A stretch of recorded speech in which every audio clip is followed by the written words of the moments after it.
standing in a place full of dark history, or at least it is if you believe the urban legends surrounding it. This place is one known to every denizen of El Paso. This is the story of El Paso's infamous underground bus.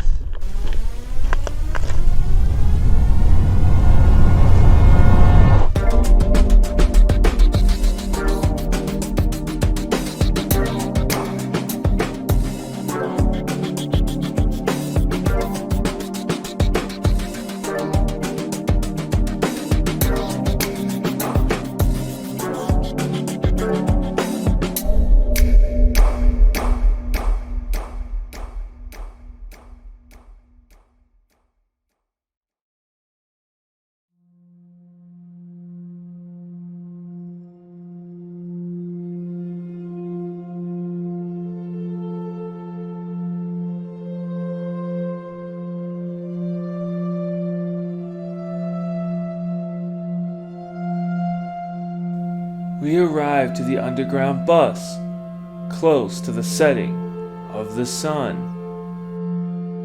As the wild West Texas winds blew over us, we began our exploration.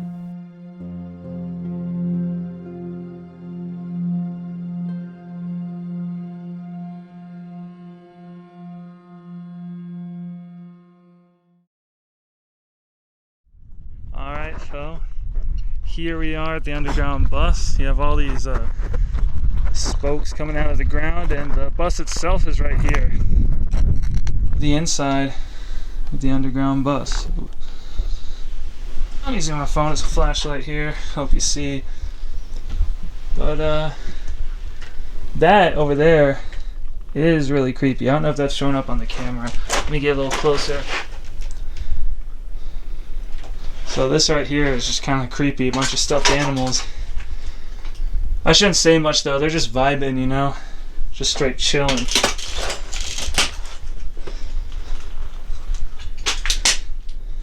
Yeah, this is certainly fascinating. Yep, sure is. There's not much to this place as terms of exploration goes, but it is a very important part of El Paso's culture. As far as, you know, urban legends and stuff go. I'd wager there's very few people that grew up in El Paso that haven't heard of this place.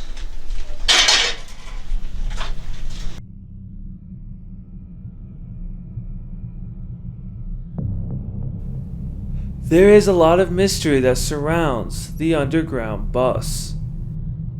But there's one urban legend that persists that explains its origins. In the early 1950s, a man would lose his daughter in a school bus accident. After her death, he fell into a deep depression. He tried his hardest to recover his lost life, but it would never work. So he turned his attention to the old school bus his daughter had died in. He found it in a junkyard and began to recover it. He moved it far outside of the El Paso city limits. However, concerned that someone might find it, he buried it underground and would soon build his own cabin on top of it. He would spend many nights inside that bus, doing occult rituals and hoping his daughter would appear in front of him, but she never did. The man began to lose his mind. He would drive to his daughter's old elementary school in downtown El Paso. While he was watching the children play, a little girl was walking near his truck. She had blue eyes and blonde hair, just like his daughter. He thought to himself that it had to be her. There was no other way. He grabbed her, threw her in the back of his truck, and drove away. Eventually he would kidnap more and lock them in the underground bus. 12 in total.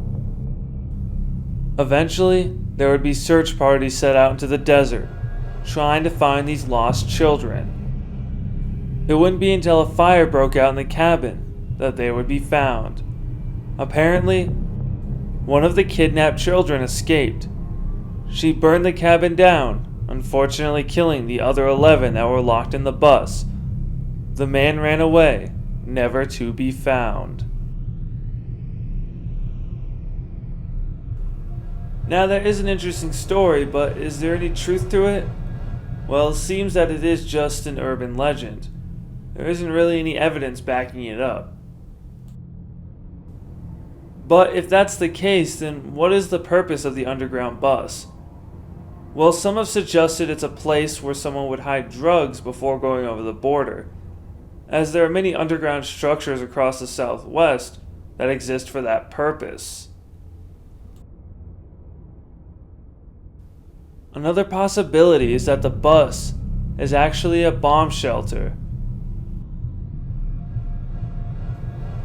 The inside of it is reinforced with material to make it harder, as if it's trying to withstand some sort of blast or radiation. Which, if it was built in the 1950s, then that would make a lot of sense. Ultimately, there's just too much urban legend surrounding the bus to find any definitive answer as to why it is there.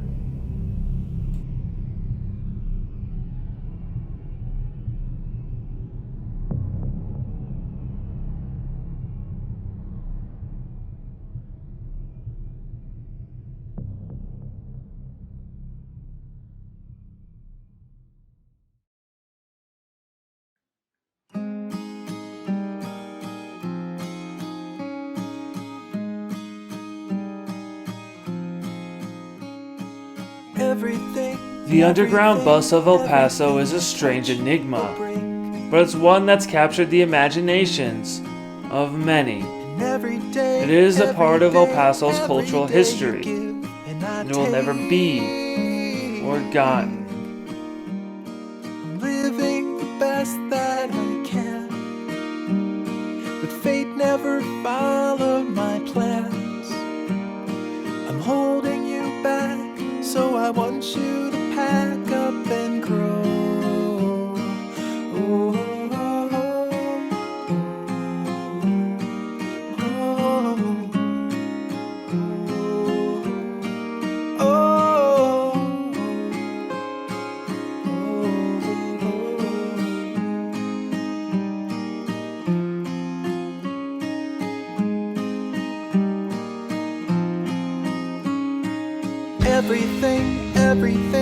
Everything you've done is great, but your back has been feeling exhausted from all of the weight.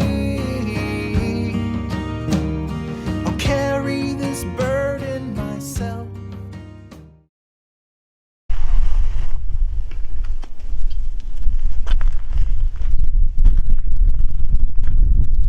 Oh, hey, there's a dead body in here.